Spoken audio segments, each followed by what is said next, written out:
connect, serve, and grow is what you can expect at the House of Reconciliation. Leadership, community, education, wellness, and participation is part of our plan for your spiritual growth and success. Family and faith is a core value for the House of Reconciliation, working to help people find their purpose. Want to make an impact in the kingdom? Ready to tap into your future? Meet us at the House Sundays with Pastor Reginald Campbell, www.houseofreconciliation.org. Good morning and welcome in. Thank you for joining us for our early service. We're here at the Greenville campus. Thank you for joining us at 1427 Suite E on this happy Mother's Day.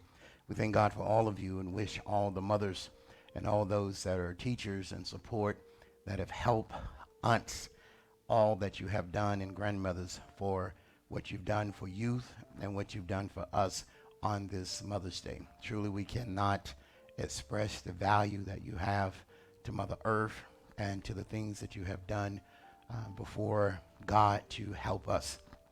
Mothers are very unique in forms of, they tend to maybe not always have the answer, but they find a way to comfort.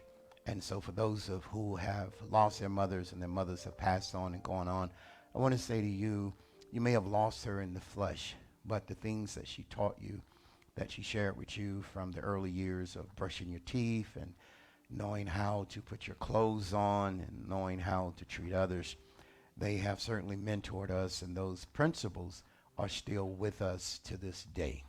They may not be physically or competent enough, depending upon their age and what they have gone through, but they have left a lasting imprint on us. So we are forever grateful and thankful, and we celebrate you for everything that you have done, you have gone through, and everything that you're dealing with now. So our prayers are for you, and our prayers are to you, and our prayers are to the source that God created, because without you, we would just be lonely creatures walking among the earth. So we're forever grateful to all the mothers and those that are support, because you have aunts, you have teachers, you have people in the community.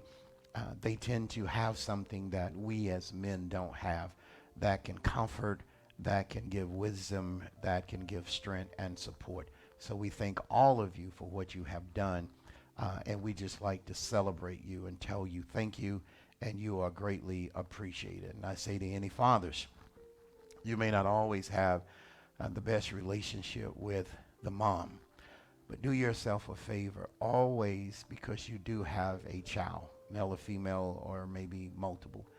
Always show a level of respect. Always. Doesn't matter how she acts, what she thinks, what she says, or whatever. And if anybody else is in your life, you also need to let them know that you have children.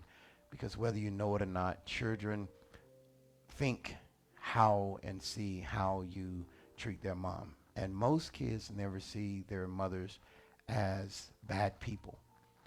And so your opinion of the mother and the child's opinion of the mother is completely different.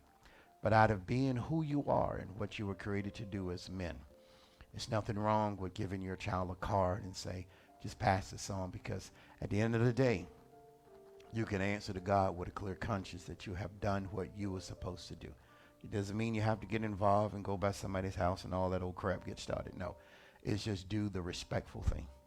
And your child will never say that they could feel like you abandoned them for someone else. Because kids, if they really could talk to us, they could help us learn of some of the mistakes that we have done in our lives through parenting and the difference in non-parenting. So if you're a man, and I have a great men's audience, at least 63 or 65%, let us level up and let us just do right. All right? And even if someone is helping you with your kids, let us just do right. And it is the right thing to do, because that's what men should do. Men should not be so caught up in their feelings and emotions that they don't do what's right. It's not going to hurt us. It's not going to break us. It's not going to bend us.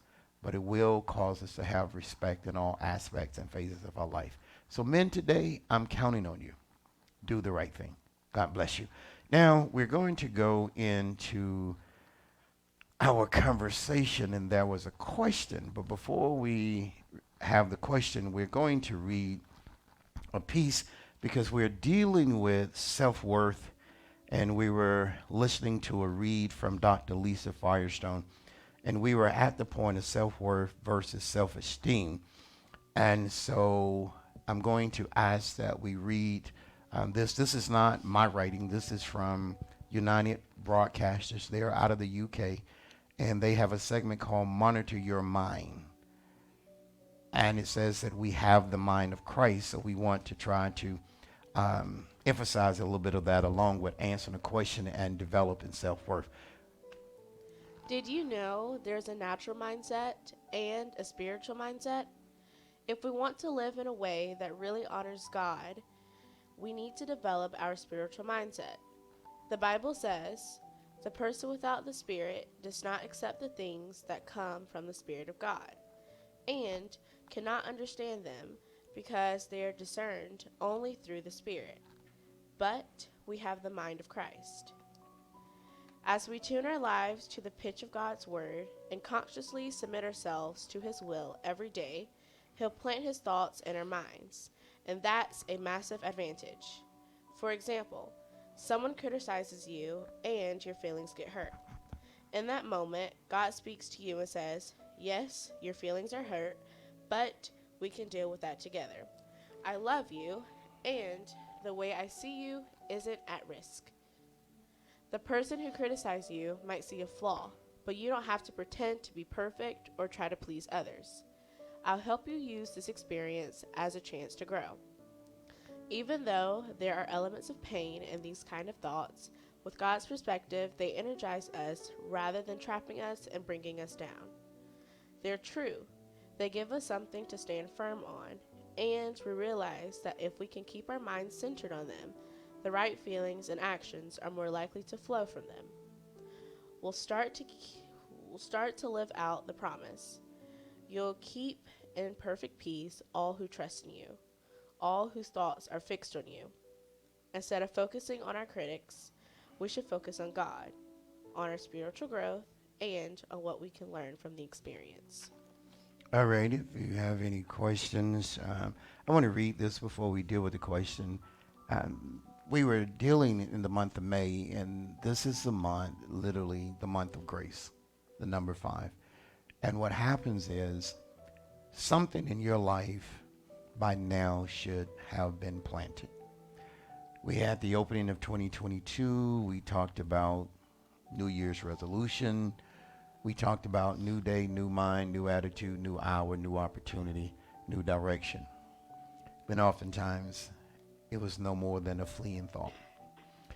And the challenge is, there's a text in the Bible that says, "If any man comes after me, let him take up his cross." And you'll get this in pieces. There cannot be a resurrection if there has not been a crucifixion. And much of our pain from our past, from family, from making bad decisions, has become our identity. My identity is now excuses. My identity now is dealing with everything in my life through my emotions, through my anger, or through my self-pity, or through my playing victim. I don't see myself as an achiever. This is why the Bible said you're more than a conqueror.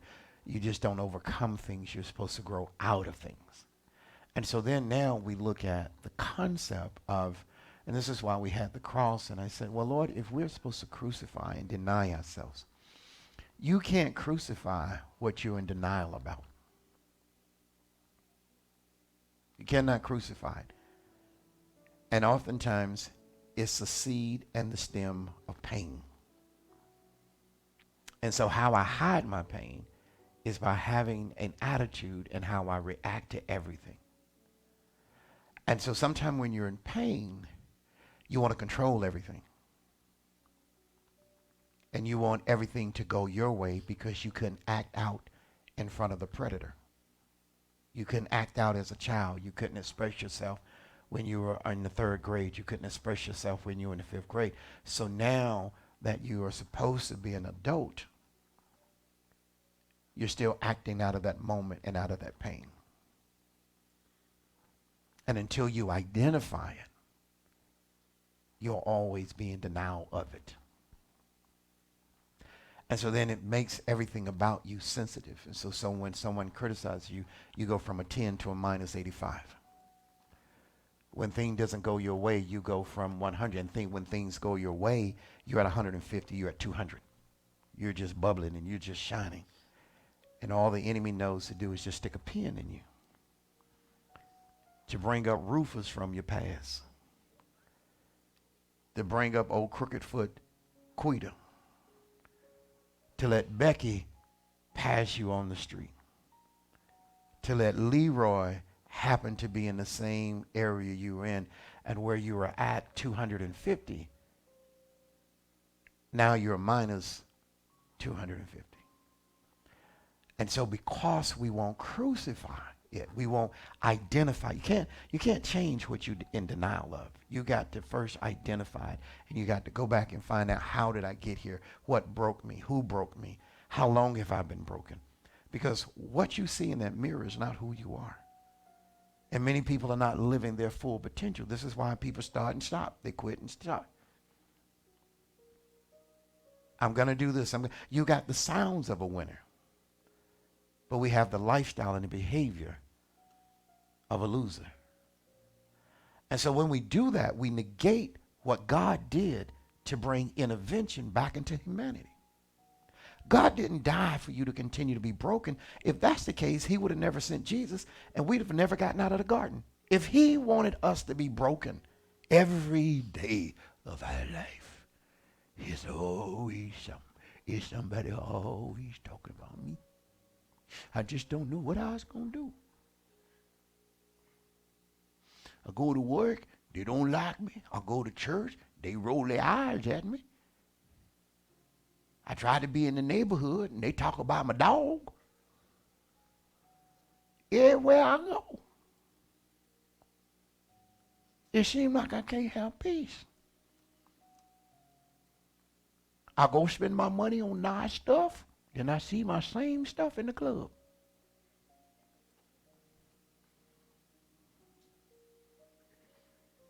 Because sometimes you're older and you're trying to act like you're younger because you miss your youth, and something about your youth didn't get settled. I need you to click your heels, Dorothy. You're not in Kansas anymore. You're not 16. You're not 17. You're not loose and free riding down the street at 80 miles an hour in a 25-mile zone.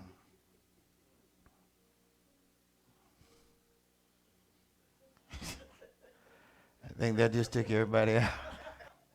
All right. I would drop the mic on that one. You're not, it's, and we struggle between fiction and reality. Listen, you can't get back where you were when you were 20. I'm 60. God knows, I don't know if I would want to be 30. I think if I was at 30, I think I might live a little longer. If I'm at 60, my best days are probably behind me. Because I'm not going to be up here 80. They were jonesing me earlier, talking about, you got on Depends today? I said, yeah, sure do. You on a cane? Sure is. I just parked it on the side. You know how when you get a little older, you try to prep up, get new glasses, put eye drops in your eye, shoot, And so if you won't let it go, then you can't grow. Let me say it again. If you won't let it go, then you can't grow. And if you're trying to get back, and some people are trying to get back a moment that they had in their life because they don't want to deal with their reality. There was a commercial, and there was his father, and I think he was teaching his daughter to drive. And he said, I'll teach you how to save money. I still have on my I still have on my college shorts and my college top. If you got anything left over from college, it doesn't matter that it fits. It's what's in it. It don't fit in it like you had it when you were in college. I don't care. You can put on your booty shorts. Yes, I said it. You can put on your booty shorts. Them hips ain't what they used to look like when you were 19. Now, your milkshake used to probably be on fire, but you got some cottage cheese now. You might want to throw that back. You might want to thought, listen, I tell people this early in the morning, it's 8:53. This is my show. You are with me. And let me make it clear. This is why everybody follow. You know, you just out there. You out there. Come out there with them horse knees. You know, you need to cover them knees. There is no man that need to be out there with no tank top on. You got on a wife beater and you look like you 6 months pregnant. Take that off. That's for brothers that was in, I can't think of it was, what was it? Not Baby's Kids. It was something. Baby Boy. You ain't in Baby Boy no more. Let that go. Take that wife beater off. You know, you just, come on, let it go. This here, we done gone too far. I'm just telling the truth. I there with them horse knees. Yeah. You ain't fixed your teeth since the 5th grade. I didn't think you're not hot butter. Yeah, you're in a different stage in your life. No, but you need to act your age. Paul said, when I was a child, I spake as a child. When I became a man, I put away childish things. At the age of 12, Jesus said, I must be about my Father's business. What you got away with at 6, you're not going to get away with it at 46. Hello? What you got away with at 6? They be like, oh, he didn't know no better. Go try it now. Go steal some candy out of the store. See what happens. Go steal some candy out there. Go get some meat. Go get some meat out of the store today. See how you call me. My number on social media, call me. Call me. You try to go steal some meat. Drive without license. You did that at 13. You was dating somebody 16, they let you drive the car. Pedophile. Need to be arrested now. All right. As the old church would say, now that I have your attention, let us go into the word of the Lord. Here's what we do. Do you know there's a natural mindset and a spiritual mindset? And here's the thing. We, since the beginning of sin, have tried to get God to work on our time and meet our needs. How many times have you met the needs of the God of your creation? How many times? How many times if God was to say, I need your report card, sir. Madam, I'd like for you to speak for yourself. What could you tell God that you are efficient at doing on a consistent basis? Nobody want to talk to me now. Okay. Self-worth. Stop making excuses for people and things. Now, this is going to be a little hurtful, that are not relevant to your future or your destiny. Ask me why. They keep you where you've been, not where you're going. And the reason you're still there is that they're part of your comfort zone. They're part of your network of me. And they're still doing the same trifling things, and that's an old word. They're still doing the backwards things. They still didn't finish college. They still didn't do the things. And they're not a spiritual example. Many of our associations still have a heathenistic kind of approach to life. Don't look like that. I'm going to party till I drop. And my girl's going to get me. My boy's going to get me. Because, you know, some of y'all can't hold liquor well. You know, yeah, I'll get you know, you get a friend to get one half a drink, and they just loudest people in the club. They louder than the DJ. Is that you over there, Tommy? I knew you in the 3rd grade. You're like, if this, I can don't go somewhere and sit down. And then always trying to pick a fight with somebody when you was in the 5th grade and you got beat up. Always still trying to get even. Yeah. It's self-worth. Stop making excuses for people and things that are not relevant If you plan to go somewhere in 2022, and the number 20 means redemption, you should be getting some things you lost. And the number 22 talks about life and breath. You should be breathing. Most people are not wearing a mask now, but they're still not breathing now. You're not breathing in your life. You haven't exhaled. Until you exhale, you can't inhale. And so right now, we're just full of toxins.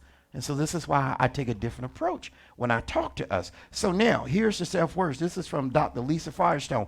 Although self-worth is often used as a synonym for self-esteem, Dr. Lisa Firestone believes that self-worth should be less about measuring yourself based on external actions and more about valuing your innate worth as a person. In other words, self-worth is about who you are and not what you do. How to build self-worth comes out of Matthew 6:33, but seek ye first the kingdom of God and all of his righteousness, and all these things will be added unto you. I put in here, but seek ye first the kingdom opportunities of God and his righteousness, which means I'll do it the right way. And so then we go on to this topic we have, which we're going to take this question. Many people are living today like this is the way I am, but it's not working. It's very hard for God to take away what you're unwilling to give up.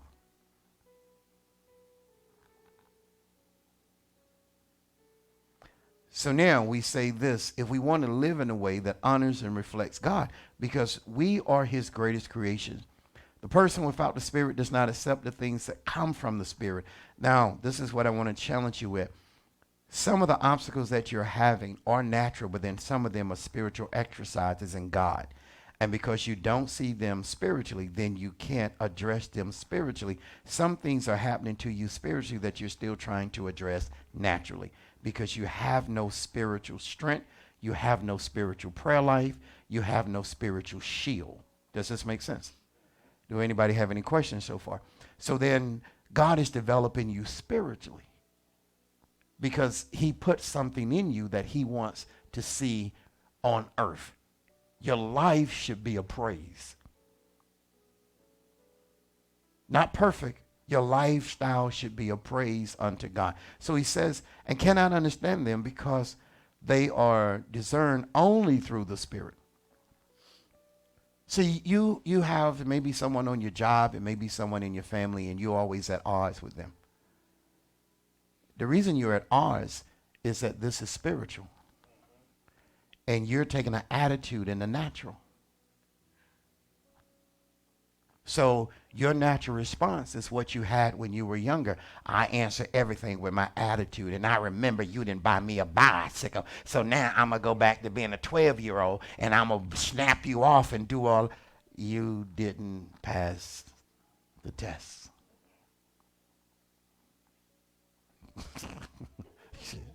You didn't pass the test. Because it looked like we stuck right there. Spirit does not accept the things that come from the Spirit of God and cannot understand them because they are discerned only through the Spirit. You are looking at the person, but the Bible says, for we don't wrestle against, but against, and darkness where? So this person is supposed to be a stepping stone for you to get over, and you somewhere digging in your heels trying to fight somebody that ain't never going to change. You out in the front yard just cussing. They ask you to bake a banana pudding, you bring a sweet potato pie.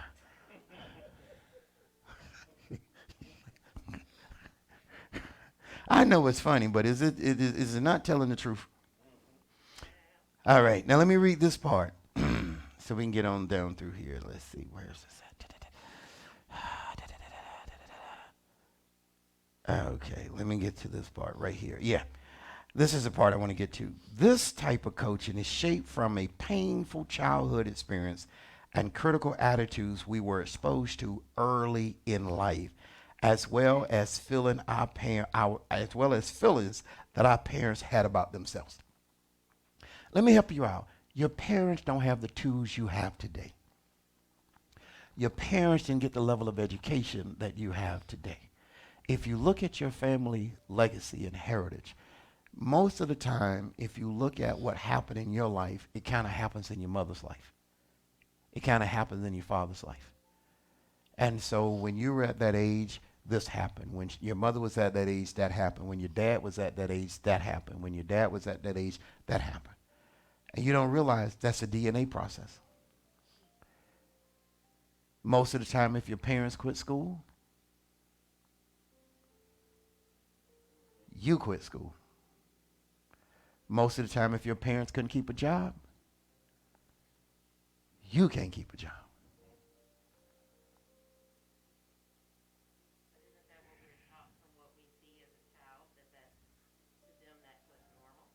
Right. But what have you heard me say about what we hear and what we see? 99% of what we see and what we hear is not what we should do. If a hamster is in one cage and he's looking at another hamster in another cage, and that hamster gets on the hamster wheel, what do you think that hamster's going to do? And so will either one of them go anywhere? If you keep doing what you have done, you'll get the same result that you've always gotten. Because some people fell out with me last Sunday because we were talking about washing eggs. And then I was talking about me and my personal experience with bologna. And so some people fell out with me over bologna. I said people, so if you the only one, then that's on you. But people fell out with me over bologna.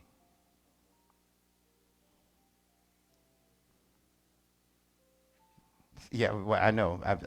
People still in shock about that one, but that's okay. See, while these things and these attitudes can be hurtful over time, they become ingrained in us. And so this is the whole point of Jesus Christ and the cross, is that we can empty these things and we can chart a new life. If we're still struggling with the pain of our past, then we're not nowhere near the point of crucifixion.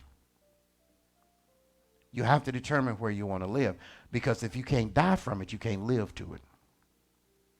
And many of us think that God is killing us when that spirit has to be exposed and expelled from us. Does this make sense? Now let me help you out. It doesn't mean that it goes away forever. It means that you now have power over it. You have power over that anxiety attack. You have power over. That's the whole point of clinical and psychiatry and studying, is to teach people different methods how to deal with tedious moments. And so in the spirit realm, yes, it's in your DNA, but where it ruled you before, it can no longer rule you now, because you go through a process and they tell you to count to 10. Remember Bad Boys? Woosah. Woosah. Some of y'all woosah and still cussing. Woosah, woosah, woosah. Snatch your ears off. And so when you come to Christ, now you should get power over it. And so now that you have power over it, it no longer can tick in your mind. And until we get power, spiritual power, that we don't react out of our flesh, we don't react out of our anger, we don't react out of our failure. Because where we're going, this isn't relevant. So now we qualify what takes our attention. Yelling. Too much garbage. Too much he said, she said, they said, what's going on? Too busy in other people's lives, and we're not building our own. So now, she says that as adults, we fail to see them as an enemy because we grew up in dysfunction. And this is what I was saying last week about baloney. I didn't see baloney as something that was poor or whatever until you go to a physician, and the physician, go to any doctor, Google it. Don't Google from the bologna company now. You got to Google this from the medical world. Because the bologna company will tell you that they'll send you 5 pounds of bologna for $1. But that's just what I'm saying. I didn't see that eating bologna is an alternative meat that will mess up my body and my organs. Let me see if this is the devil. Okay, no, that's my calories, because sometimes people will text you when they're mad at you. Yeah. Yeah. So I'm just being, this is how I teach. This is what it is. So no, I had to see, because I was gonna respond to him. Because if you want to shoot me something, then if you're gonna shoot your bow and arrow, you're gonna shoot your BB gun. Then don't holler when I hit you with a 357 Magnum, and I ain't gonna hit you with an average one. I'm gonna hit you one with hollow points. So gonna bust up some stuff. So don't just remember when you attack. I'm not Peter. My cheek already been slapped. I ain't got no other cheek for you. That's just who I be. Yeah, I'm Peter. I'm Peter. You done cussed me out enough. You about to get the Peter. So I mean, that's just the reality. As adults, you don't see what has happened as your enemy. Instead, accepting their destructive point of view as your own, because they didn't like grits. You didn't eat grits.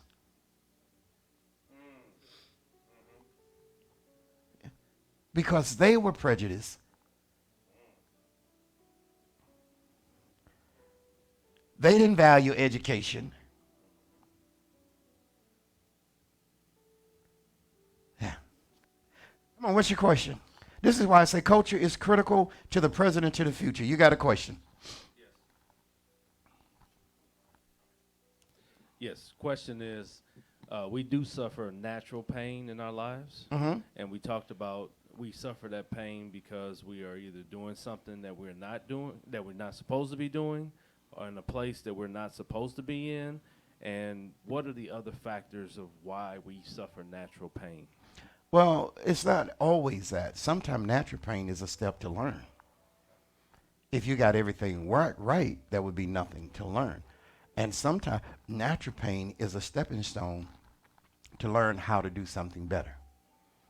It's like if you fail the 6th grade, then you repeat the 6th grade so you can get better. It's not always natural pain. It's not always that you've done something wrong.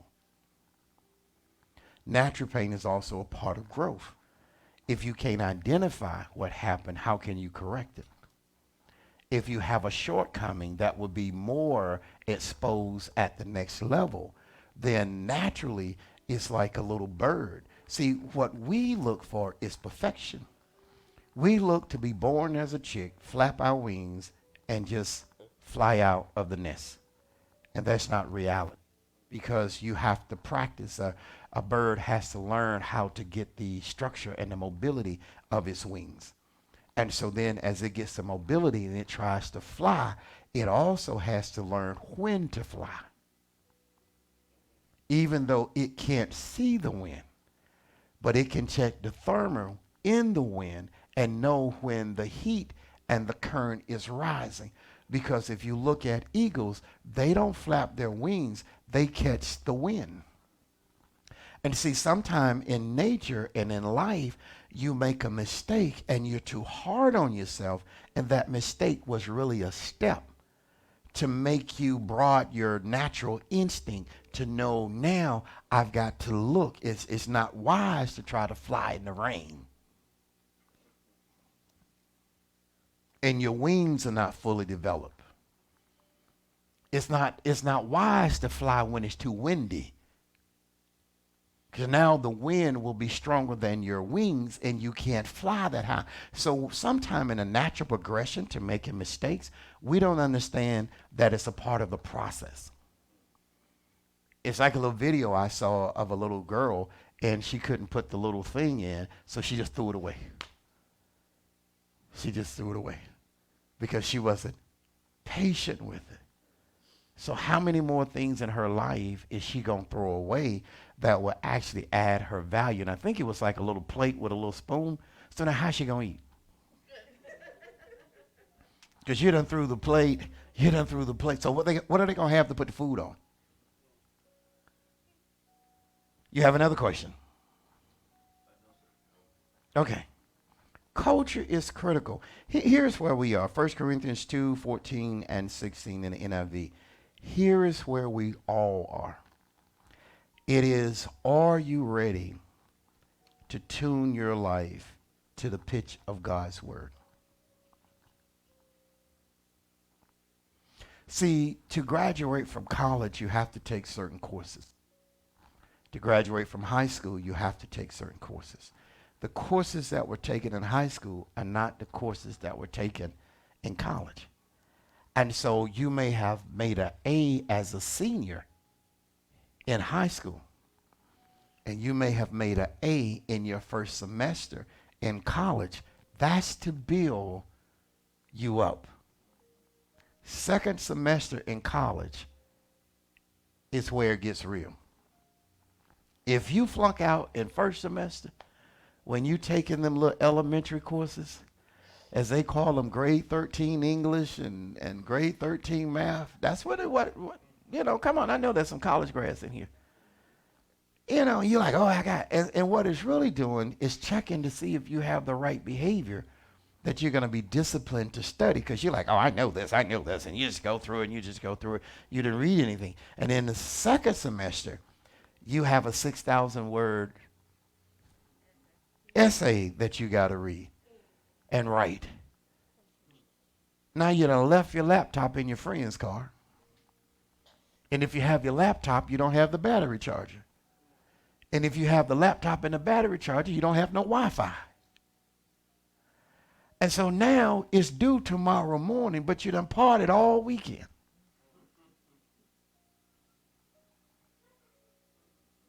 Because you're about that life.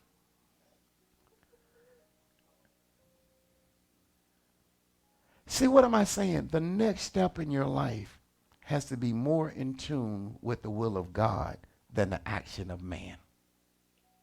And so here's the kicker as we get ready to try to head to closing. Here's the kicker. You can't do what you have done and expect to get to where you belong. There has to be a natural change and a spiritual change. And here's what I wrote. And this is a little tough and it sounds a little weird. What we have lived should not be what we have learned. And this comes from our culture.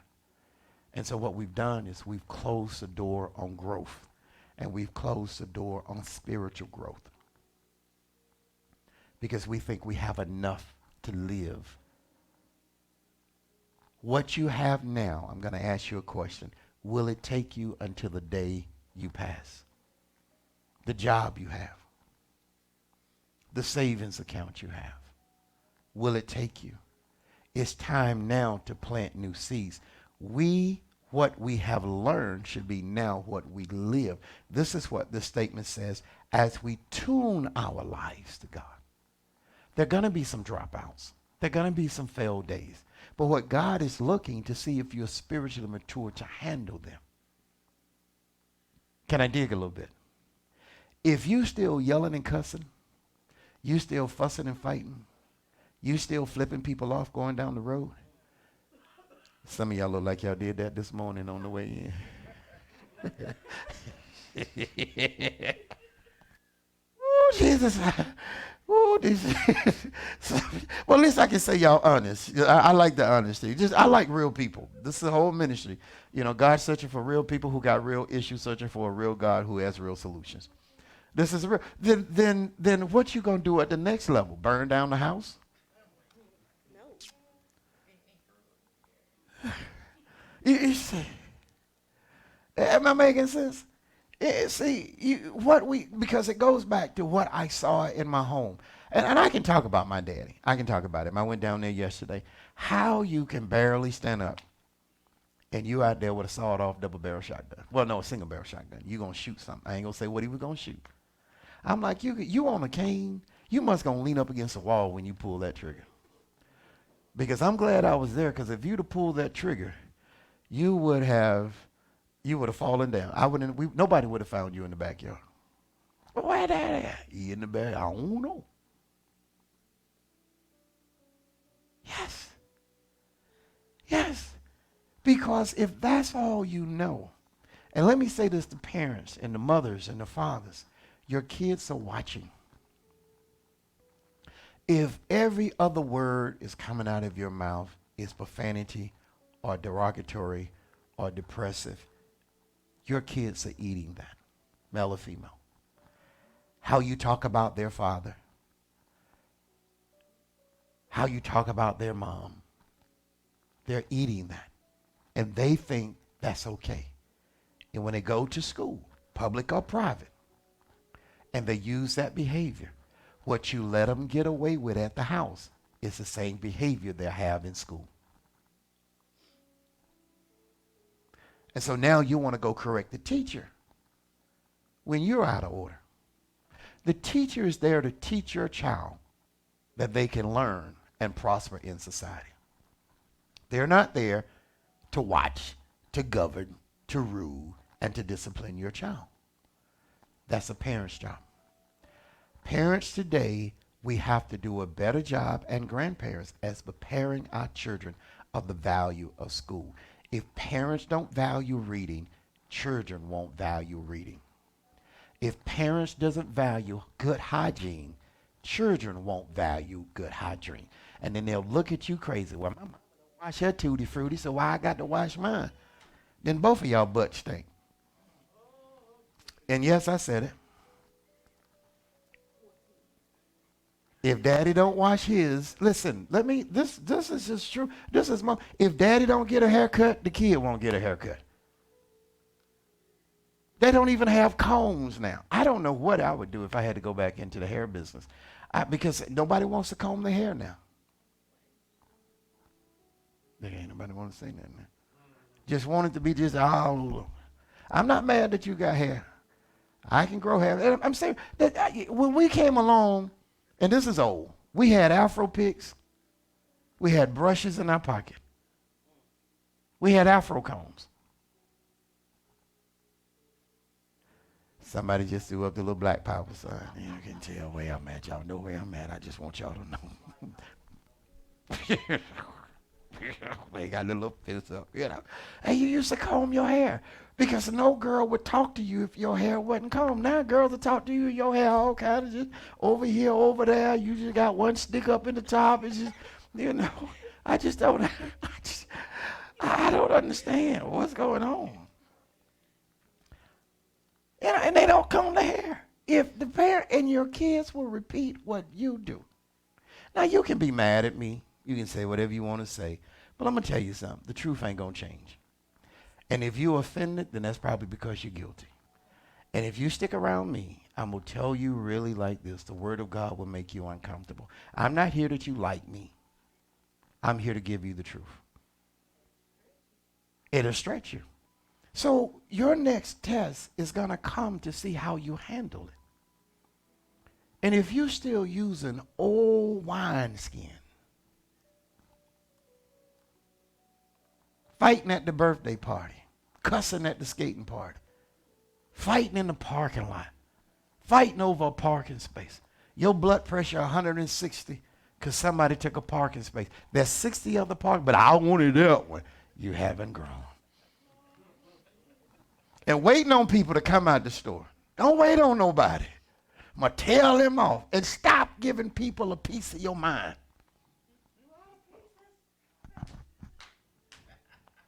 Stop giving people pieces. I'm going to give them a piece of my mind. I want them to know. You ain't ready for the test, sugar. You ain't ready for the change. God's trying to get you ready for the big show. I'm going to give you this and we're going to play my little song. I'm going to say this again. What we have learned should not be what we have lived. Our parents did some great things. Our grandparents did some great things. But in my grandparents' life, they didn't have computers. We got to adjust people. What we have learned should be now what we live. And this is what it means about as we tune our lives. Quit trying to be perfect. Start working against the old me. Start working against the old you. Remember I said you have to save yourself. Ain't nobody want to remember that part, do we? You have to save yourself from what? Because self will destroy your future. You have to save yourself from yourself. Because you will always be in agreement with what you feel comfortable with. I'm going to give you this.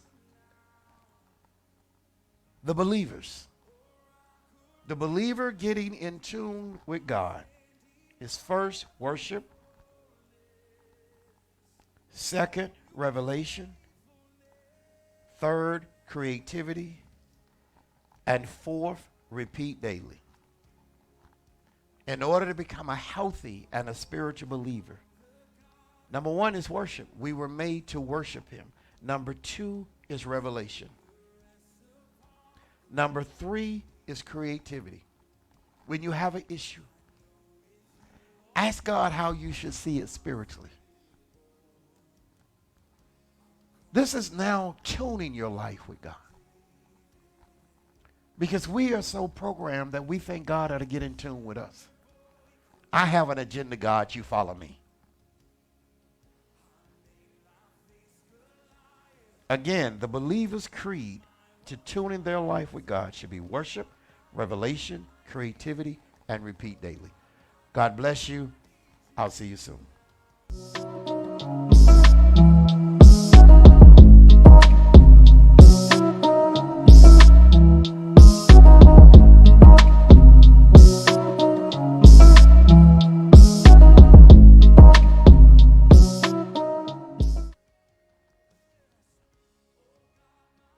Y'all talking about me over there?